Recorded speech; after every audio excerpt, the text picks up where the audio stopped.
Good morning विद्यार्थी मित्रों, केम छो? मजामां? चालो स्वाध्यायना दाखला तरफ आगळ वधीए। तो हवे आपणे जोवानुं छे स्वाध्यायनो दाखला नंबर 2.17। जो एमनी रकम कंईक आ प्रमाणे छे। रेखीय विद्युतभार घनता धरावतो लांबो नळाकार एक पोला समअक्षीय सुवाहक नळाकार वडे घेरायेलो छे। तो बे नळाकारनी वच्चेना अवकाशमां विद्युत क्षेत्र केटलुं हशे ए आपणने पूछेलुं छे। फरी एकवार जो समजजो, शुं कीधुं? रेखीय विद्युतभार घनता धरावतो लांबो नळाकार। तो जो रेखीय विद्युतभार घनता लेमड़ा धरावतो लांबो नळाकार, तो रेखीय विद्युतभार घनता लेमड़ा धरावे छे तो एना उपर आ रीते विद्युतभार छे सतत रीते पथरायेलो हशे। समजाय छे? आ रीते अनंत लंबाईनो छे, पण एमांथी आपणे नानकड़ो एवो भाग छे अहींया ध्यानमां लीधेलो छे। आ रीते एनी सपाटी पर समान रूपे विद्युतभार छे वितरित थयेलो छे। आ जे नळाकार छे ए केवो छे? घन छे। आखो संपूर्ण भरायेलो नळाकार छे। तो आ नळाकारने सपाटी पर गमे ते आना उपर जे पण विद्युतभार मूकशो ए सपाटी पर ज आवी जवानो छे। ए समअक्षीय बीजा पोला नळाकार वडे घेरायेलो छे। जो आ समअक्षीय एटले जेनी अक्ष समान छे एवुं एक आ पोलो नळाकार छे सुवाहक, एनी वडे घेरायेलो छे। शुं कीधुं? समअक्षीय सुवाहक नळाकार वडे घेरायेलो छे। तो आ एक बीजो समअक्षीय सुवाहक नळाकार एना वडे घेरायेलो छे। हवे जो ध्यान आपजो, खास समजवा जेवी वात, आ धन विद्युतभारनुं विद्युत क्षेत्र कई दिशामां? आ बाजू।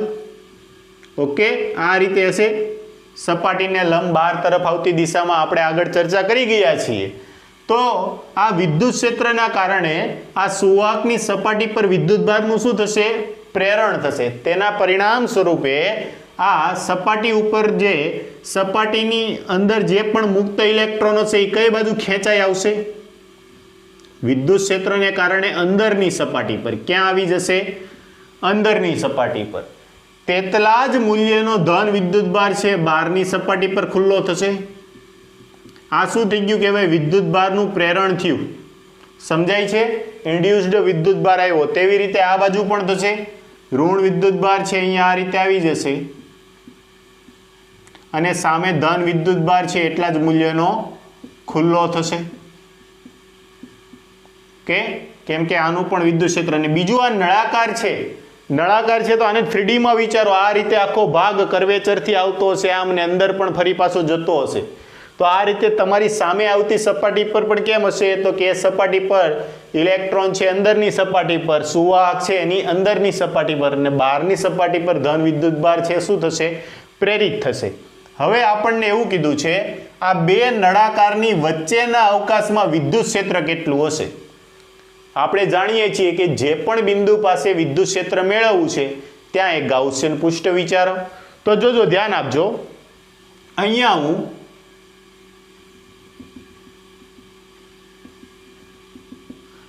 અહીંથી R ત્રિજ્યાનું, કેટલી ત્રિજ્યાનું? R ત્રિજ્યાનું અને L લંબાઈનું ગાઉસિયન પૃષ્ઠ છે એ વિચારું છું। બેવ સુવાહક નળાકાર છે એની વચ્ચેના ભાગમાં આવું એક મેં ગાઉસિયન પૃષ્ઠ વિચાર્યું। કેમ ગાઉસિયન પૃષ્ઠ વિચાર્યું? તો કે મારે ધારો કે આ P બિંદુ પાસે વિદ્યુત ક્ષેત્ર જોતું હતું। ક્યાં જોતું હતું? P બિંદુ પાસે। તો જે બિંદુ પાસે વિદ્યુત ક્ષેત્ર જોઈએ છે તેમાંથી પસાર થતું એક ગાઉસિયન પૃષ્ઠ વિચારવું પડે। તો આ નળાકાર હોવાથી ગાઉસિયન પૃષ્ઠ પણ આપણે કેવું વિચાર્યું? નળાકાર વિચાર્યું। ઓકે, હવે જો ખાસ સમજવા જેવી વાત, आ बिंदु पासे गाउसियन पृष्ठ विचार्યું तो गाउसना नियम अनुसार विद्युत क्षेत्रनु पृष्ठ संकलन एटले के इंटीग्रेशन बंध पृष्ठ EdA बराबर Q/ε0। तो Q0 आनी अंदर घेरायेलो विद्युतभार केटलो? तो जुओ, आ केवो छे? रेखीय विद्युतभार घनता धरावतो तार छे एटले के आनी रेखीय विद्युतभार घनता केटली छे? लेमड़ा। અને તમે જે અહીંયા તારની આ જે ગાઉસિયન પૃષ્ઠ લંબાઈ લે એ ધારો કે L છે। કેટલી છે? આ ગાઉસિયન પૃષ્ઠની લંબાઈ છે એ L છે। તો એના પરનો વિદ્યુતભાર કેટલો? તો કે રેખીય વિદ્યુતભાર ઘનતા લેમ્બડા બરાબર Q/L।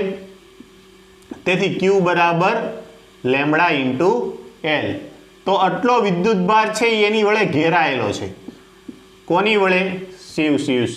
શું લખું છું?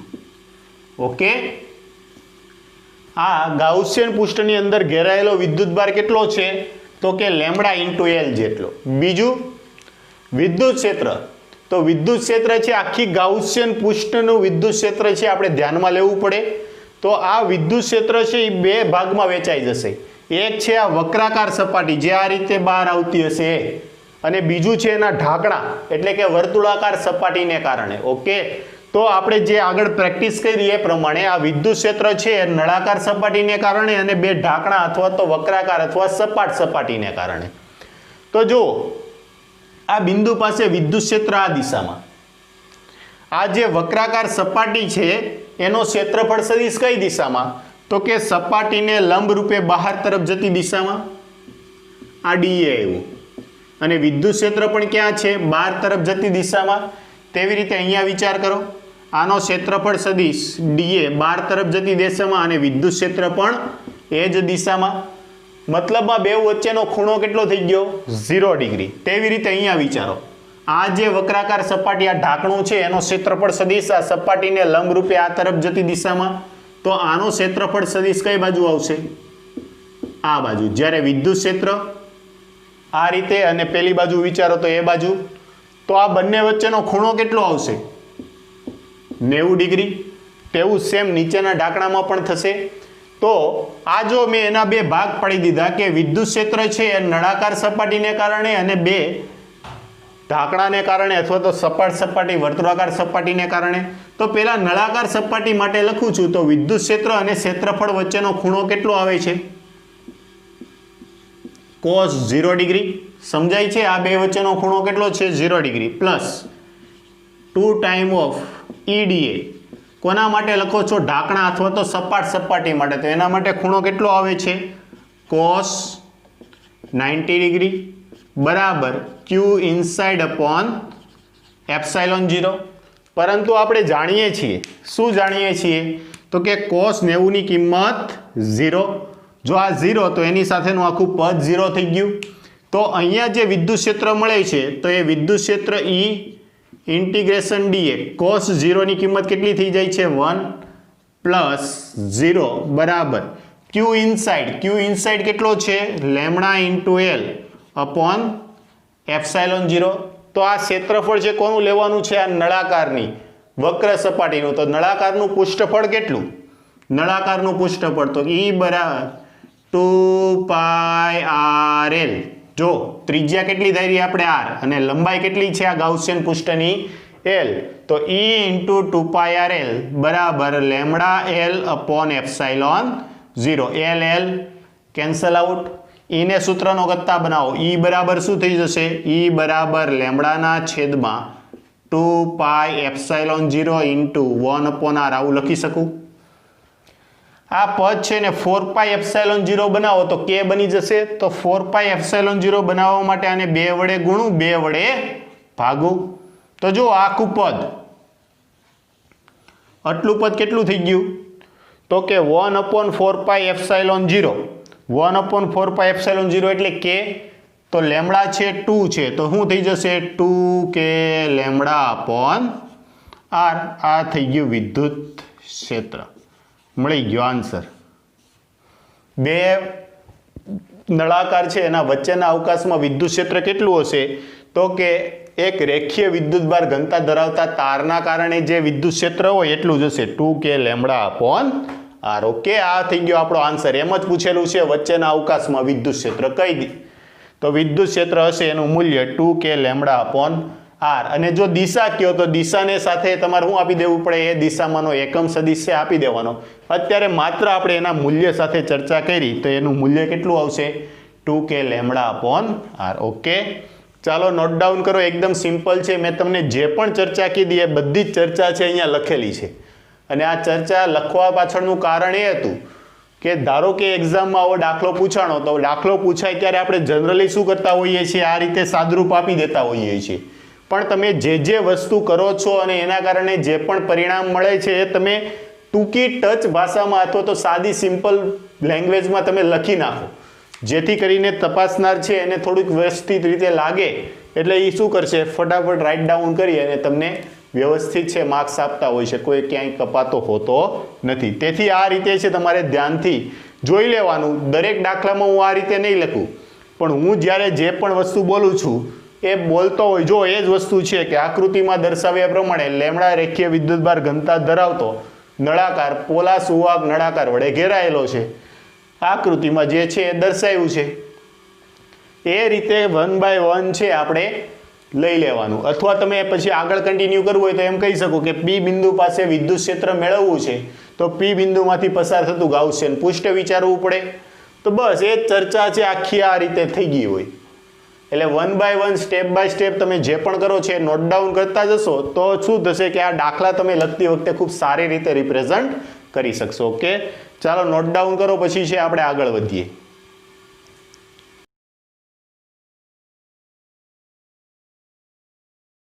ચાલો આગળ વધીએ. તો હવે જોવાનો છે સ્વાધ્યાયનો દાખલા નંબર 1.28. હવે 1.28 છે એ અલગ અલગ 3 ભાગો ABCDમાં વહેંચાયેલો છે. 1 by 1 આપણે જોઈએ અને એને સોલ્વ કરતા જોઈએ. તો જો 1.28 ના એની રકમ કંઈક આ પ્રમાણે છે. આકૃતિમાં દર્શાવેલ બખોલમાં સુવાહકને Q વિદ્યુતભાર આપેલો છે તો દર્શાવો કે સમગ્ર વિદ્યુતભાર સુવાહકની બહારની સપાટી પર જ દ્રશ્યમાન થાય છે. વિદ્યુતભાર ક્યાં હશે? સુવાહકની બહારની સપાટી પર. તો એક તો પહેલા તો હું સુવાહક દોરું. ધારો કે આવા કોઈ આકારનો એક સુવાહક છે. ઓકે, આવો એક સુવાહક છે. આ સુવાહક છે, સુવાહકની અંદર શું છે? બખોલ છે. આ આપણે એને નાનકડું એવું છિદ્ર પાડ્યું, આ છે બખોલ છે. એનો મતલબ કે આ આખો વિદ્યુતભાર આ ભાગ છે એ કેવો હશે? સુવાહક હશે. સમજાય છે? આ આખો ભાગ છે કેવો હશે? સુવાહકનો ઘન ભાગ હશે, અંદર ઘેરાયેલો ભાગ હશે. તો એમાં સુવાહકને Q વિદ્યુતભાર આપેલો છે કે દર્શાવો કે સમગ્ર વિદ્યુતભાર સુવાહકની બહારની સપાટી પર જ દ્રશ્યમાન થાય છે. આ સુવાહક સપાટી છે.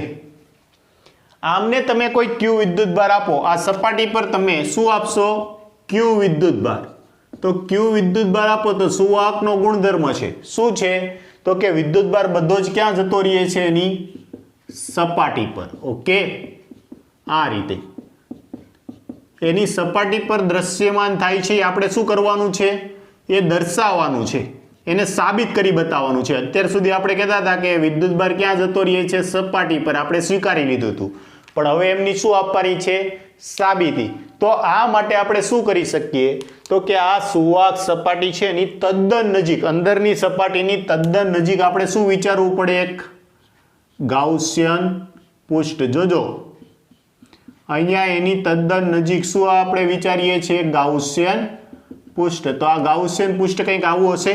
આ શું વિચાર્યું આપણે? ગાઉસિયન પૃષ્ઠ. ઓકે, તો આ ગાઉસિયન પૃષ્ઠની અંદર તમે જો તો આ સુવાહક છે. શું છે? સુવાહક. અને સુવાહકના અંદરના ભાગનું વિદ્યુત ક્ષેત્ર કેટલું? સુવાહકની અંદર વિદ્યુત ક્ષેત્ર E inside is equal to 0. જો વિદ્યુત ક્ષેત્ર 0 તો આની વડે ઘેરાયેલો વિદ્યુતભાર પણ કેટલો થઈ જશે? 0 થઈ જશે. સમજાય છે? સુવાહકની સપાટી પરના કોઈ પણ બિંદુ પાસે વિદ્યુત ક્ષેત્ર કેટલું હોય છે? તો કે વિદ્યુત ક્ષેત્ર અંદર કોઈ વિદ્યુતભાર જ ઘેરાયેલો નથી હોતો, તો વિદ્યુત ક્ષેત્ર 0. તો આપણે ઊંધું લઈએ કે આના અંદરના ભાગનું વિદ્યુત ક્ષેત્ર, સુવાહકની સપાટી પરનું વિદ્યુત ક્ષેત્ર 0 હોવાથી એની અંદરના ભાગનો વિદ્યુતભાર કેટલો હશે? 0 હશે. અને જો 0 હોય તો આની સપાટી પર તમે ગમે તે વિદ્યુતભાર મૂકો, બધો જ 0 થયો. એનો મિનિંગ શું થયો? તો કે આના અંદર ઉપર કોઈ વિદ્યુતભાર રહેતો નથી, બધો જ ક્યાં જતો રહે છે? એની સપાટી પર. ઓકે, સમજાય છે? તો આ રીતે તમે છે આને લખી મતલબમાં દર્શાવી શકો. અને જે પણ ચર્ચા આપણે કરી છે મેં અહીંયા લખેલી છે. જો ધ્યાન આપો એકવાર. આપેલ સુવાહકની અંદર બહારની સપાટીની તદ્દન નજીક, બહારની સપાટીની તદ્દન નજીક એક ગાઉસિયન પૃષ્ઠ વિચારવામાં આવે તો આ ગાઉસિયન પૃષ્ઠના દરેક બિંદુ પાસે વિદ્યુત ક્ષેત્ર છે 0 થાય છે. કેમ? કેમ કે આ ગાઉસિયન પૃષ્ઠ છે સુવાહકની ક્યાં આવેલું છે? અંદર. જો અંદર આવેલું હોય તો સુવાહકની અંદરના દરેક બિંદુ પાસે વિદ્યુત ક્ષેત્ર કેટલું રહેવાનું છે? 0. તો અંદરના બિંદુ પાસે વિદ્યુત ક્ષેત્ર 0 તો વિદ્યુતભાર 0 જો વિદ્યુતભાર 0 તો એમ કહી શકીએ કે આ ગાઉસિયન પૃષ્ઠ છે સુવાહકની અંદર આવેલું હોવાથી અંદરના બિંદુ પાસે કોઈ વિદ્યુતભાર હોતો નથી. આ ગાઉસિયન પૃષ્ઠની અંદર કોઈ વિદ્યુતભાર હોતો નથી. તો જે આપણે આપ્યો એ વિદ્યુતભાર ક્યાં ગયો તો કે એની સપાટી પર દ્રશ્યમાન થાય છે. આ રીતે છે તમે પ્રૂવ કરી શકો છો. સમજાણું? ચાલો, એટલે આ ખાસ લખાણ છે એને ધ્યાનમાં લેજો, વ્યવસ્થિત છે લખી નાખજો, જેથી કરીને આવો પ્રશ્ન આવે તો તમે સરળતાથી એને ઉકેલી શકો. ચાલો આગળ વધીએ. એનો બી સેક્શન. આકૃતિમાં દર્શાવેલ ક્યુ વિદ્યુતભાર ધરાવતા બખોલવાળા સુવાહકની બખોલમાં સ્મોલ ક્યુ વિદ્યુતભાર મૂકવામાં આવે તો દર્શાવો કે સુવાહકની બહારની સપાટી પર કેપિટલ ક્યુ પ્લસ સ્મોલ ક્યુ વિદ્યુતભાર દ્રશ્યમાન થાય છે. જો ફરી એક આપણે ગાઉસિયન પૃષ્ઠ છે વિચારીએ. ધારો કે આવા એક આકારનું ગાઉસિયન પૃષ્ઠ છે આપણે વિચાર્યું. ઓકે, એની અંદર શું છે તો કે એની અંદર બખોલ છે. આવી એક બખોલ છે. હવે આ સુવાહક છે તો આ રીતે ભાગ એનો આવી રીતે હશે. ઓકે, તમે શું કર્યું? ક્યુ વિદ્યુતભાર આપ્યો તો અહીંયા ચર્ચામાં આપણને ખબર પડી ક્યુ વિદ્યુતભાર બધો જ ક્યાં જતો રહે છે? એની સપાટી પર. તો આને જે ક્યુ વિદ્યુતભાર આપેલો છે એ ઓલરેડી અહીંયા છે. જો રકમ પ્રમાણે જે કીધું છે એ પ્રમાણે કેપિટલ ક્યુ વિદ્યુતભાર છે એની સપાટી પર સતત રીતે પથરાયેલો છે. આ કેટલો વિદ્યુતભાર છે? કેપિટલ ક્યુ. ઓકે, હવે તમે શું કરો છો? એની બખોલમાં સ્મોલ ક્યુ વિદ્યુતભાર મૂકવામાં આવે તો બખોલની અંદર શું મૂક્યું? સ્મોલ ક્યુ વિદ્યુતભાર. ધારો કે અહીંયા આપણે એક સ્મોલ ક્યુ વિદ્યુતભાર છે મૂક્યો. જોજો સમજો, આપણે ઘણી વખત છે આ ચર્ચા કરી ગયા છે. ફરી એકવાર આ સ્મોલ ક્યુ વિદ્યુતભાર મૂકશો તો સ્મોલ ક્યુ વિદ્યુતભારનું વિદ્યુત ક્ષેત્ર ક્યાં હશે તો કે ત્રિજ્યાવર્તી બહાર તરફ જતી દિશામાં. સમજાય છે? તો આ વિદ્યુત ક્ષેત્રને કારણે ઇલેક્ટ્રોન પર વિદ્યુત ક્ષેત્રની વિરુદ્ધ દિશામાં બળ લાગશે. તો આ સુવાહકની અંદર રહેલા મુક્ત ઇલેક્ટ્રોન છે એ ક્યાં ખેંચાઈ આવશે? જો આ ગાઉસિયન પૃષ્ઠ નથી, ઋણ વિદ્યુતભાર અહીંયા ખુલ્લો થયો, શું થશે? ઋણ વિદ્યુતભાર પ્રેરિત થશે. અને આ ઋણ વિદ્યુતભાર કેટલો હશે તો કે આના જેટલો જ. ક્યુ જેટલા જ મૂલ્યનો ઋણ વિદ્યુતભાર છે અહીંયા શું થઈ ગયો? પ્રેરિત થયો. તો જેટલો ઋણ વિદ્યુતભાર આ સપાટીમાંથી આ બખોલની અંદર આવ્યો એટલો જ વિદ્યુતભાર છે અહીંથી ક્યાં નીકળશે? ધન વિદ્યુતભાર છે બહારની સપાટી પર ખુલ્લો થશે. આ રીતે સમજાય છે? તો કે સ્મોલ ક્યુ જેટલો ધન વિદ્યુતભાર છે ક્યાં ખુલ્લો થઈ ગયો? બહારની સપાટી પર. હવે આ બખોલની નજીકના વિસ્તારમાં જો આપણે ગાઉસિયન પૃષ્ઠ વિચારીએ, આ રીતે નજીકના વિસ્તારમાં આપણે શું વિચાર્યું? ગાઉસિયન પૃષ્ઠ. તો જો ધ્યાન આપો, આ ગાઉસિયન પૃષ્ઠ વિચાર્યું તો ગાઉસિયન પૃષ્ઠની અંદર ઘેરાયેલો વિદ્યુતભાર કેટલો? જો યાદ રાખજો ફરી એકવાર, આ ગાઉસિયન પૃષ્ઠ છે તમે સુવાહક ઉપર વિચાર્યું. સુવાહકની અંદર વિદ્યુત ક્ષેત્ર 0 હોય તો આના દરેક બિંદુ પાસે વિદ્યુત ક્ષેત્ર 0, તો આની અંદરનો વિદ્યુતભાર કેટલો હશે? 0. જો આની અંદરનો વિદ્યુતભાર 0 હોય એનો અર્થ શું થયો તો કે આ તમે સ્મોલ ક્યુ વિદ્યુતભાર આપેલો છે એટલા જ મૂલ્યનો ઋણ વિદ્યુતભાર માઇનસ ક્યુ આમાં પ્રેરિત થયેલો હોવો જોઈએ, તો જ બખોલની અંદરનો વિદ્યુતભાર છે 0 થાય. સમજાય છે ને? તો જો આ વિદ્યુતભાર માઇનસ ક્યુ પ્રેરિત થતો હોય તો સ્વાભાવિક વાત છે બહારની સપાટી પર પ્લસ ક્યુ પ્રેરિત થવો જ જોઈએ. તો બહારની સપાટી પર હવે એક તો ક્યુ હતો જ તે, અને વધારાનો પ્રેરિત થઈને કેટલો આવ્યો? સ્મોલ ક્યુ.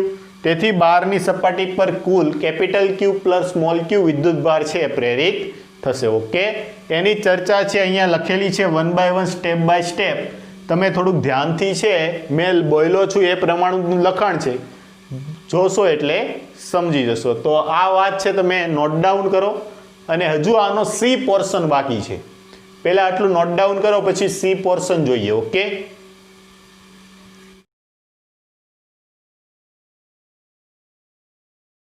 ચાલો આગળ વધીએ. તો 1.28 નો સી બાકી હતો, જોઈ લઈએ 1.28 નો સી. જો એક વિદ્યુત સંવેદી ઉપકરણને તેની આસપાસના પ્રબળ વિદ્યુત ક્ષેત્રથી બચવા માટેના ઉપાયો જણાવો. શું શક્ય કરી શકો તમે? શું કીધું છે? એક વિદ્યુત સંવેદી સાધન છે એને એની આસપાસના વિદ્યુત ક્ષેત્રથી બચવા માટે તો આપણે ઇલેક્ટ્રોસ્ટેટિક શિલ્ડિંગ જોયું હતું, યાદ હોય તો, કે જ્યારે કોઈ સુવાહકની અંદર બખોલ હોય તો બખોલની અંદરના ભાગનું વિદ્યુત ક્ષેત્ર છે 0 થાય છે. હમણાં જ આપણે એ અને બી ના ઉદાહરણો પણ જોયા. કોઈ પણ સુવાહક હોય તેના અંદરના ભાગમાં જો બખોલ હોય તો બખોલની અંદરનું વિદ્યુત ક્ષેત્ર કેવું થઈ જાય છે?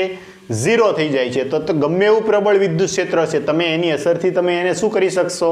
બચાવી શકશો. તો આ એનો ઉપાય છે કે વિદ્યુત સંવેદી ઉપકરણને સુવાહક તેની આસપાસના પ્રબળ વિદ્યુત ક્ષેત્રથી બચાવવા સુવાહકની બખોલમાં મૂકવું જોઈએ. કોના આધારે આપણે કીધું? ઇલેક્ટ્રોસ્ટેટિક શિલ્ડિંગના આધારે. ઓકે, ચાલો આગળ વધીએ.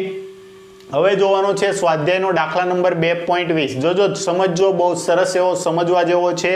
આમાંથી એમસીક્યુ છે બની શકે. તો જુઓ, પ્રશ્ન કંઈક આ પ્રમાણે છે. એ અને બી ત્રિજ્યા ધરાવતા બે વિદ્યુત ભારિત સુવાહક ગોળાઓને એક તાર વડે જોડવામાં આવે છે. બે ગોળાઓની સપાટીઓ પરના વિદ્યુત ક્ષેત્રનો ગુણોત્તર કેટલો હશે? વિદ્યુત ક્ષેત્રનો એક તો ગુણોત્તર મેળવવાનો છે. આ પરિણામનો ઉપયોગ કરીને સુવાહકની તીક્ષ્ણ અને ધારદાર છેડાઓ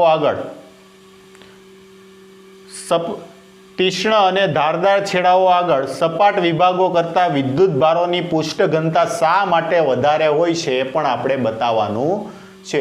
પહેલા શું કરવાનું છે? તો કે બે ગોળાઓ લઈ એના વિદ્યુત ક્ષેત્રનો ગુણોત્તર લેવાનો છે. અને બીજી વાત એ કરવાની છે કે એ દર્શાવવાનું છે કે શા માટે તીક્ષ્ણ કે ધારદાર સપાટી આગળ વિદ્યુત ભારની પૃષ્ઠ ઘનતા વધારે, જ્યારે સપાટ સપાટી આગળ વિદ્યુત ભારની પૃષ્ઠ ઘનતા ઓછી હોય છે. તમને ખબર હોય તો આપણે જ્યારે સુવાહકોની ચર્ચા કરી ત્યારે આ છે ચર્ચા કરી હતી.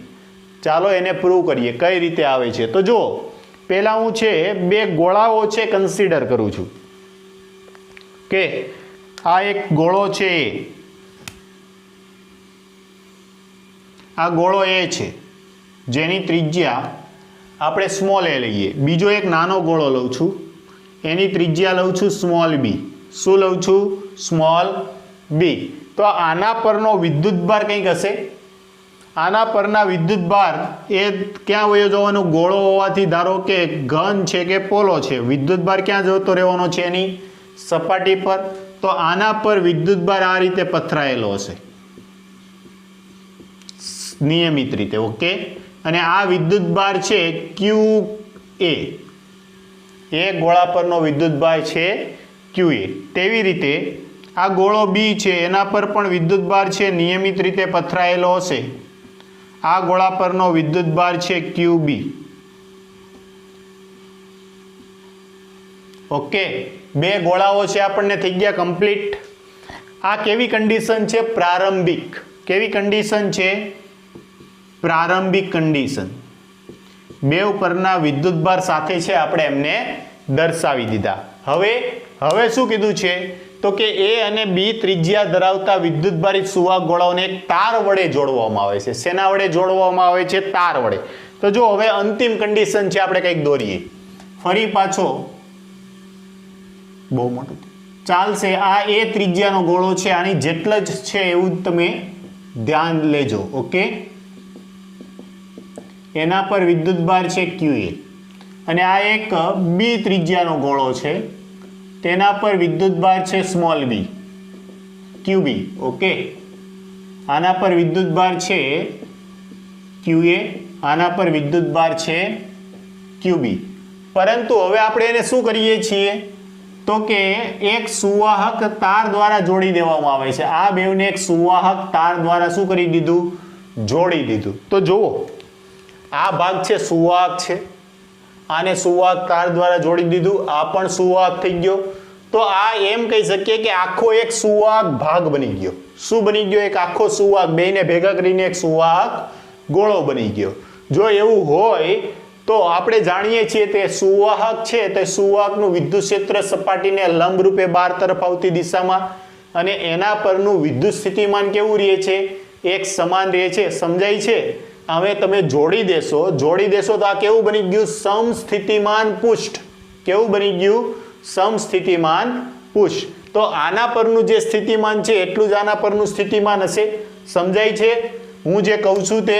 તો આના આધારે આપણે એમ કહી શકીએ કે VA ડેશ બરાબર VB ડેશ. કેમ કે શરૂઆતના સ્થિતિમાન અને હવે એ બેવને જોડી દીધા, તો હવે એમના સ્થિતિમાન QA VA ડેશ બરાબર VB ડેશ. બેવને જોડ્યા ને તો જોડાણ બાદ એનો નવો વિદ્યુતભાર થઈ ગયો QA ડેશ અને QB ડેશ. ક્યારે જોડાણ આ તાર વડે જોડ્યા તો હવે એના વિદ્યુતભારની આપલે થાય. આપણે ઇલેક્ટ્રોસ્ટેટિકમાં ભણી ગયા કે વિદ્યુતભાર છે વિતરિત થશે, આપલે થશે, તો આના પરનો નવો વિદ્યુતભાર કેટલો આવી ગયો QA ડેશ. બી ગોળા પર નવો વિદ્યુતભાર કેટલો આવી ગયો QB ડેશ. ઓકે, તો આના સ્થિતિમાન છે બદલાઈ ગયા એટલે કે VA ડેશ બરાબર VB ડેશ. તેથી વિદ્યુત સ્થિતિમાનનું સૂત્ર કે QA ડેશ ના છેદમાં ત્રિજ્યા કેટલી છે A, તેવી રીતે કે QB ડેશ ના છેદમાં ત્રિજ્યા કેટલી છે B કે Q/R અનુસાર. તમે જો શું કરો, જોજો, ધ્યાન આપજો ખાસ. આમને તમે ઉપર નીચે A વડે ગુણો, આમને પણ ઉપર નીચે BB વડે ગુણી ભાગી નાખો. તો આ જે છે તે આપણે કંઈ કર્યું નથી. પણ જો હવે અહીંયા આ K Q²/A² થઈ ગયું. એવી રીતે આ પણ ટર્મ શું થઈ ગયું K Q²/B², K Q²/R², એટલે વિદ્યુત ક્ષેત્ર કહેવાય. પણ એ વિદ્યુત ક્ષેત્ર ક્યારનું તો કે જોડાણ બાદનું. તો એ વિદ્યુત ક્ષેત્ર કેટલું થઈ જશે E ડેશ ઇન્ટુ A. સમજાય છે? તેવી જ રીતે આ વિદ્યુત ક્ષેત્ર EA ડેશ કહી દો, EA ડેશ ઇન્ટુ A. તેવી રીતે આનું વિદ્યુત ક્ષેત્ર EB ડેશ ઇન્ટુ B, કારણ કે E બરાબર કે Q/R² અનુસાર. ઓકે, ક્યાંથી આવ્યું તો કે Q/R² અનુસાર. આપણને બંનેના વિદ્યુત ક્ષેત્રનો ગુણોત્તર કીધો છે જોડાણ બાદના. તો જોડાણ બાદનું વિદ્યુત ક્ષેત્ર થઈ ગયું, તો એનો ગુણોત્તર શું આવશે EA ડેશના છેદમાં EB ડેશ બરાબર B ના છેદમાં A. ઓકે, આ થઈ ગયો એના વિદ્યુત ક્ષેત્રનો ગુણોત્તર. પહેલો આન્સર છે આપણને મળી ગયો. સમજાય છે? ચાલો આગળ વધીએ. બીજું શું કીધું છે તો કે આ પરિણામનો ઉપયોગ કરીને સુવાહકની તીક્ષ્ણ અને ધારદાર છેડા ઉપર વિદ્યુતભારની પૃષ્ઠ ઘનતા વધારે, જ્યારે સપાટી પર ઓછી. તો જો વિદ્યુત ક્ષેત્રનું સૂત્ર લખો. વિદ્યુત ક્ષેત્રનું સૂત્ર E બરાબર કે Q/R². જનરલ સૂત્ર લખ્યું આપણે E બરાબર કે Q/R². જોજો હવે K ને બદલે આપણે આવી રીતે લખી શકીએ. K ને બદલે 1/4πε0 ઇન્ટુ Q/R². તો આને રીઅરેન્જ કરો. જો 4πR², તો આ શું થઈ ગયું 4πR² એટલે તો કે જો E બરાબર σ/ε0 વિદ્યુતભારની પૃષ્ઠ ઘનતા સિગ્મા બરાબર Q/A, જ્યાં A એટલે તો કે ગોળો હોવાથી 4πR². તો જોવો આ Q/4πR², એના બદલે સિગ્મા લખી શકું. ε0 તો હતું જ તે. તો વિદ્યુત ક્ષેત્ર E બરાબર σ/ε0. આના ઉપરથી આપણને શું ખ્યાલ આવ્યો તો કે વિદ્યુત ક્ષેત્ર ચલે છે વિદ્યુતભારની પૃષ્ઠ ઘનતા. વિદ્યુત ક્ષેત્ર છે એ વિદ્યુતભારની પૃષ્ઠ ઘનતાના સમપ્રમાણમાં છે. સમજાણું? આ એક સંબંધ મેળવો. E ચલે છે સિગ્મા, તો વિદ્યુતભારની પૃષ્ઠ ઘનતા જો આપણે જોડાણ બાદની લઈએ તો EA ડેશના છેદમાં EB ડેશ એવી રીતે લખી શકીએ. તો જોજો આવી રીતે લખી શકું. EA ડેશના છેદમાં EB ડેશ બરાબર શું થશે તો કે સિગ્મા A ના છેદમાં અથવા સિગ્મા A ડેશના છેદમાં સિગ્મા B ડેશ અને સિગ્મા A ડેશના છેદમાં સિગ્મા B ડેશ. તો EA ડેશના છેદમાં EB ડેશ બરાબર આપણે શું લખી શકીએ છીએ B ના છેદમાં A. તો આ વિદ્યુતભારની પૃષ્ઠ ઘનતા શોના સમપ્રમાણમાં આવી તો કે વિદ્યુતભારની પૃષ્ઠ ઘનતા છે એ ગોળાની પૃષ્ઠ ઘનતા એ ગોળાની ત્રિજ્યાના વ્યસ્ત પ્રમાણમાં. તેથી આના ઉપરથી આપણે એમ કહી શકીએ કે સિગ્મા ચલે છે 1/A. સમજાણું? આ કેવો સંબંધ મેળવ્યો? સિગ્મા ચલે છે 1/A. જો વ્યસ્ત પ્રમાણ આવ્યું તો જ્યાં વક્રતા ત્રિજ્યા ઓછી, જોજો જ્યાં વક્રતા ત્રિજ્યા ઓછી ત્યાં સિગ્મા કેવી તો કે સિગ્મા વધુ. ઓકે, અને જ્યાં વક્રતા ત્રિજ્યા વધુ, વક્રતા ત્રિજ્યા મોટી, ત્યાં સિગ્મા નાની અથવા તો ઓછી. આ રીતે આપણને સંબંધ મળ્યો. શું કીધું? તો કે તીક્ષ્ણ ધાર હશે તો વક્રતા ત્રિજ્યા કેવી હશે? ઓછી. જો તીક્ષ્ણ અથવા તો ધારદાર સપાટી હોય, વક્રતા ત્રિજ્યા ઓછી, અને સપાટ સપાટી પર વક્રતા ત્રિજ્યા વધારે. તો એવું જ કીધું છે કે શા માટે ધારદાર સપાટી પર વિદ્યુતભારની પૃષ્ઠ ઘનતા વધારે હોય. તો જો જેની વક્રતા ત્રિજ્યા ઓછી એની પૃષ્ઠ ઘનતા સિગ્મા કેવી આવશે? વધુ. આ રીતે એરો મારીને પણ દર્શાવી દો. ઓછી તો સિગ્મા વધુ, અને જો વક્રતા ત્રિજ્યા મોટી તો સિગ્મા ઓછી. એટલે આ રીતે, કેમ કે સિગ્મા અને એ વચ્ચેનો સંબંધ શું મળ્યો? તો કે સિગ્મા ચલે છે 1/, વક્રતા ત્રિજ્યા r. ઓકે, ચાલો આમને નોટ ડાઉન કરો, ધ્યાનથી સમજી વિચારી અને લખજો. સિમ્પલ જ છે, અને આવા જ પ્રશ્ન અથવા તો MCQ છે પૂછાય. ઓકે, તો થોડું ખાસ છે એ ધ્યાન લેવું.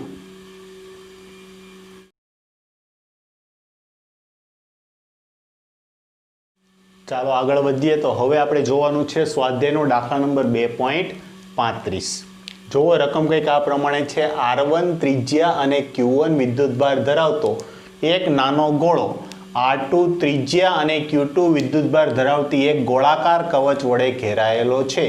દર્શાવો કે જો Q1 જો ધન હોય તો જ્યારે તે બંનેને તાર વડે જોડવામાં આવે છે ત્યારે કવચ પરનો કોઈ પણ વિદ્યુતભાર Q2 હોય તો પણ વિદ્યુતભાર ગોળાની કવચ પર જ વહન પામશે. જો રકમ સમજીએ વ્યવસ્થિત. આ એક R1 ત્રિજ્યાવાળો એક ગોળો છે. શું છે? R1 ત્રિજ્યાવાળો એક ગોળો છે જેના પર વિદ્યુતભાર છે Q1. અહીંયા Q1 વિદ્યુતભાર છે. આપણે જાણીએ છીએ ગોળો સુવાહક હોવાથી વિદ્યુતભાર એની સપાટી પર જ હશે. તેવી રીતે આ એક R2 ત્રિજ્યાવાળી કવચ છે. કવચ એટલે અંદરનો ભાગ પોલો હશે. કેવો હશે? પોલો. આ R2 ત્રિજ્યાવાળી કવચ છે તેના પર Q2 વિદ્યુતભાર છે. આ રીતે વિદ્યુતભાર છે સતત રીતે વિતરિત થયેલો હશે. ઓકે, આ Q2 વિદ્યુતભાર કોના પર છે? કવચ પર. અને આ વિદ્યુતભાર છે Q1. હવે આપણને એમ કીધું છે કે બંનેને જ્યારે વાહક તાર દ્વારા જોડવામાં આવે. શેના દ્વારા જોડવામાં આવે? વાહક તાર દ્વારા. જો આને હું વાહક તાર દ્વારા જોડી દઉં છું. આ શું છે? વાહક તાર. શું છે? વાહક તાર. તો વાહક તાર દ્વારા જોડશું ત્યારે હમણાં જ આપણે આગળ કોન્સેપ્ટ જોયો કે શું થશે? વાહક તાર દ્વારા જોડશું તો બંને સુવાહક સપાટી માટે એના સ્થિતિમાન છે કેવા થઈ જશે? એક સરખા. અથવા આપણે એમ કહી શકીએ કે વિદ્યુતભાર છે હંમેશા વધુ સ્થિતિમાનથી ઓછા સ્થિતિમાન તરફ ગતિ કરે. સમજાય છે? વિદ્યુતભાર હંમેશા ક્યાંથી ક્યાં ગતિ કરશે? વધુ સ્થિતિમાનથી ઓછા સ્થિતિમાન તરફ. કોની વાત કરીએ? ધન વિદ્યુતભારની. તો અહીંયા આપણે એમ કીધું છે કે Q1 જો ધન હોય તો, Q1 ધન હોય તોની વાત છે.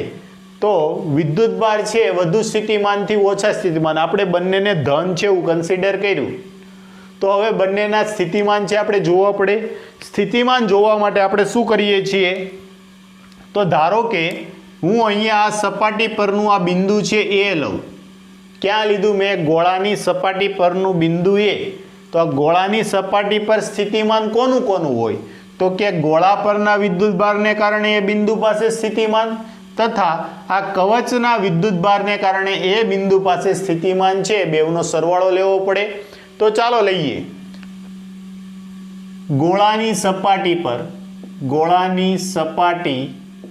પરના એ બિંદુ પાસે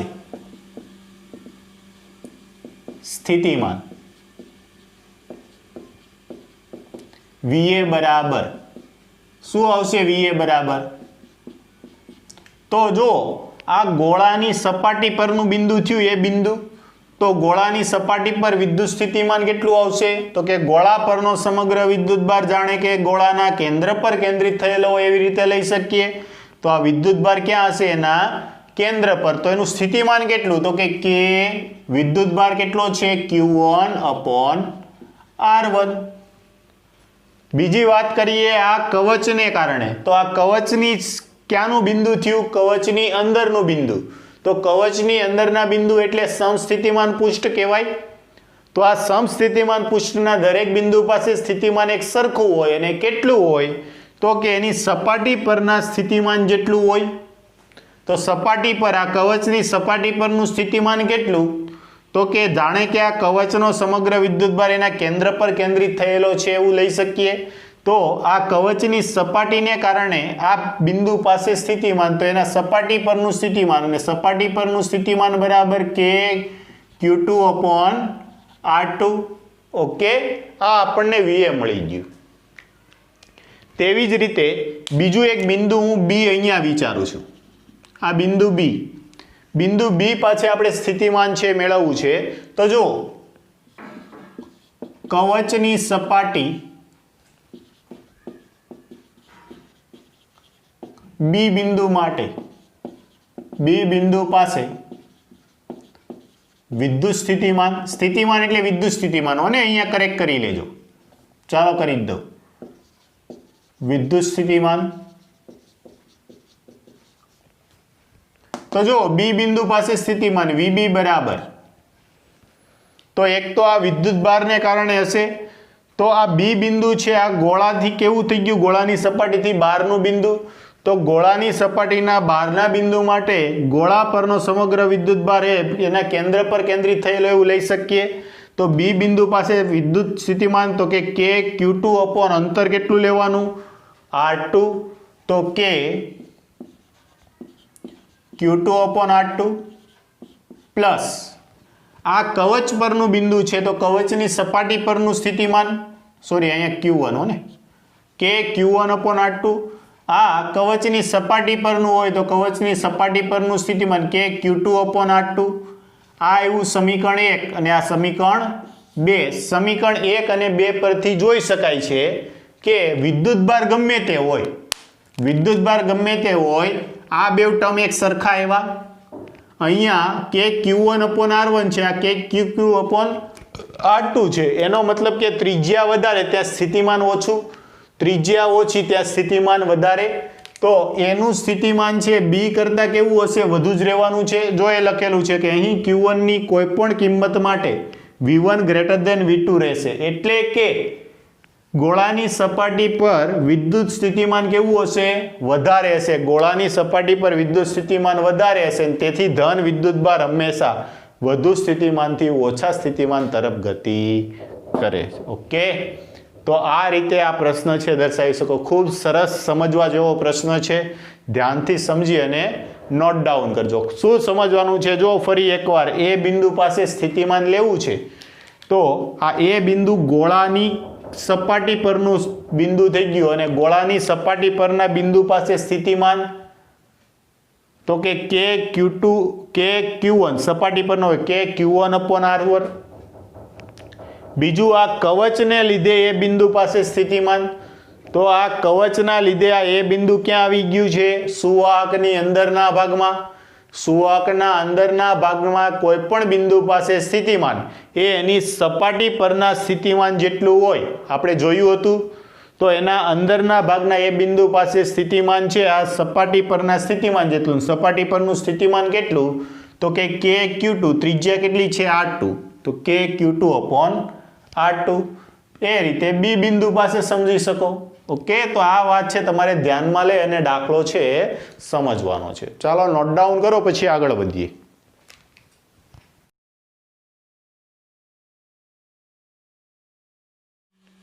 ચાલો આગળ વધીએ. હવે જોવાનું છે ઉદાહરણનો દાખલા નંબર 2.6. જોજો, ધ્યાન આપજો, IMP દાખલો છે પૂછાય એવો.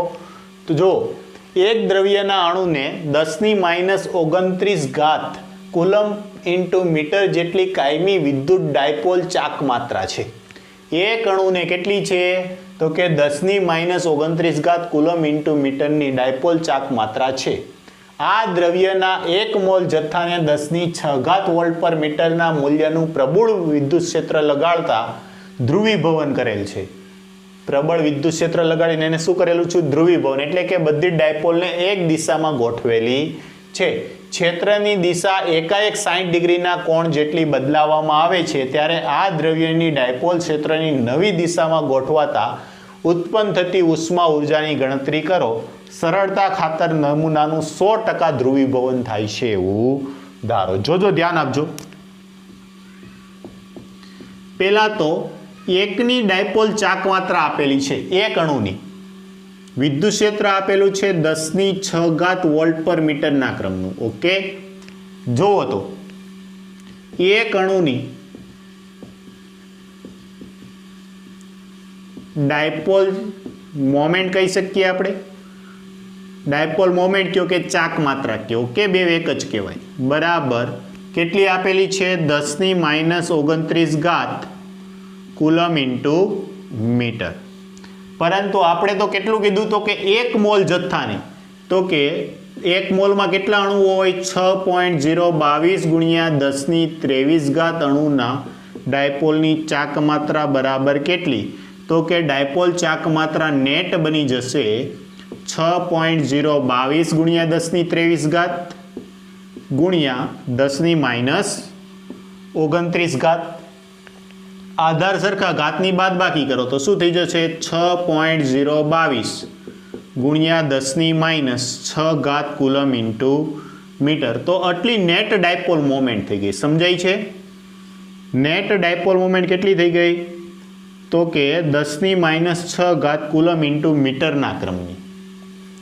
હવે આને તમે શું લગાડો છો? તો કે 10⁶ વોલ્ટ પર મીટરના ક્રમનું વિદ્યુત ક્ષેત્ર લગાડો છો ત્યારે આ ડાયપોલની બધી ડાયપોલ મોમેન્ટ છે ક્ષેત્રને સમાંતર ગોઠવવા પ્રયત્ન કરશે. હકીકતમાં એવું હોતું નથી, પણ આદર્શ રીતે એવું ધારી લઈએ, કેમ કે અહીંયા કીધું છે કે નીચા તાપમાને ધ્રુવીભૂત કરેલી છે, તો અને બધી જ રીતે 100% ધ્રુવીભૂત થાય છે, એટલે કે ક્ષેત્રને સમાંતર ગોઠવાય છે એવું આપણે ધારીએ. હવે શું થાય છે? તો કે વિદ્યુત ક્ષેત્ર અચાનક બદલતા એ અહીંથી 60 ડિગ્રીના ખૂણે છે, અચાનક શું થઈ ગયું? વિચલન પામી. એટલે કે વિદ્યુત ક્ષેત્રની દિશા એકાએક 60 ડિગ્રીના કોણે બદલવામાં આવે છે. તો હવે એ ક્યાં ગોઠવાશે? ફરી પાછી વિદ્યુત ક્ષેત્ર આ દિશામાં જતું રહ્યું તો ત્યાં ગોઠવવા પ્રયત્ન કરશે. હવે તમે વિચાર કરો કે આ સ્થિતિમાં હતી અને અચાનક આ રીતે થઈ ગયું તો બધી જ એક સાથે નહીં ગોઠવાય, એટલે શું કરશે? તો કે અહીંથી આ રીતે ગઈ તો પોતાની મૂળ પોઝિશનમાં આવવા પ્રયત્ન કરશે. અહીંથી આમ ઝટકો માર્યો તો ક્યાં નીકળી ગઈ આગળ, અને ફરી પાછી આવીને મૂળ સ્થાન ઉપર ગોઠવવા પ્રયત્ન કરશે. આ રીતે છે એ થતું હોય છે. તો આના માટે તો કે એના પોતાના મૂળ સ્થાને ગોઠવવા પ્રયત્ન કરે ત્યારે એની સ્થિતિ ઉર્જામાં ફેરફાર આવે. તો કે એના સ્થિતિ ઉર્જામાં થતો ફેરફાર છે એ જ એની ઉષ્મા ઉર્જામાં વ્યય, જે ઉષ્મા ઉર્જાનો જે વ્યય થાય છે બંને કેવા હશે? એક સરખા હશે. તો જો એ વિધાન છે અહીંયા લખેલું છે કે પ્રારંભમાં બધી જ ડાયપોલ છે ક્ષેત્રને સમાંતર ગોઠવવા પ્રયત્ન કરે. ઓકે, હવે વિદ્યુત ક્ષેત્રની દિશા અચાનક બદલાવતા ડાયપોલ અસ્તવ્યસ્ત ગતિ કરીને વિદ્યુત ક્ષેત્રને સમાંતર ગોઠવવા પ્રયત્ન કરે છે ત્યારે ઉષ્મા ઉર્જા ઉત્પન્ન થાય છે, અને આ ઉત્પન્ન થતી ઉષ્મા ઉર્જા બરાબર નમૂનાની સ્થિતિ ઉર્જામાં થતો ફેરફાર. નમૂનાની સ્થિતિ ઉર્જામાં થતો ફેરફાર એટલે કઈ રીતે લઈ શકીએ? તો કે સ્થિતિ ઉર્જા ફાઇનલ માઇનસ સ્થિતિ ઉર્જા ઇનિશિયલ. સ્થિતિ ઉર્જા ફાઇનલ શું છે? તો કે 60 ડિગ્રીના ખૂણે, અને સ્થિતિ ઉર્જાનું સૂત્ર છે આપણી પાસે -P cos θ. પહેલા આ સ્વરૂપે જ લખું છું ફાઇનલ, કેમ કે ફાઇનલ એંગલ આપણે આપવો છે. માઇનસ ની નિશાની અને આ સૂત્રમાં -P cos θ ઇનિશિયલ. ઓકે, આપણે શું કીધું કે અંતિમ 60 ડિગ્રીના ખૂણે રહે છે, તો -P cos 60 ડિગ્રી બરાબર માઇનસ માઇનસ પ્લસ થઈ જશે. P cos પ્રારંભમાં કેટલા ડિગ્રી હતું? ક્ષેત્રને સમાંતર એટલે 0 ડિગ્રી. સાદરૂપ આપો. cos 60 ની કિંમત કેટલી થશે? 1/2 -P/2 પ્લસ P. P માંથી P/2 જાય, લસા લઈ અને સાદરૂપ આપી શકો, ના સમજાય તો કેટલું મળશે આપણને? P/2. અને આ P કયું હશે? તો કે નેટ આખું જ છે એ થતું હશે. ઓકે, તો પી નેટ આપણી પાસે કેટલું છે 6.022 અથવા ના સમજાય તો એકવાર લખી નાખું પી નેટ ઇન્ટુ ઈના છેદમાં 2 તો પી નેટ કેટલું છે 6.022 ગુણ્યા 10 ની -6 ઘાત ગુણ્યા વિદ્યુત ક્ષેત્ર 10 ની 6 ઘાત ના છેદમાં 2 આ તો કેન્સલ આઉટ થઈ જશે +6 અને -6 તો 6 ના છેદમાં 2 6 ના છેદમાં 2 એટલે નિયરલી ઇક્વલ ટુ કેટલું કહી શકીએ 3 જૂલ જેટલી ઉષ્મા ઉર્જા છે એ વ્યય પામતી હશે હોતે તો ઉત્પન્ન થતી ઉષ્મા ઉર્જા કેટલી હશે 3 જૂલ જેટલી આ થઈ ગયો આપણો આન્સર અને આવા પ્રશ્ન છે પૂછાતા હોય છે એટલે ખાસ છે તમે ધ્યાન આપજો સિમ્પલ જ છે કંઈ વિચારવા જેવું નથી પણ મેન તમને ખ્યાલ હોવી જોઈએ કે આ ઉષ્મા ઉર્જા જે ઉત્પન્ન થાય છે એ સ્થિતિ ઉર્જાના ફેરફાર બરાબર હોય તો એના માટે આપણે શું કર્યું તો કે આખા મોલ આખા જથ્થા આખા દ્રવ્યની ડાયપોલ મોમેન્ટ મેળવી લીધી અને પછી એને આધારિત સ્થિતિ ઉર્જાનો ફેરફાર છે આપણે લાગુ કરી લીધો ચાલો નોટ ડાઉન કરો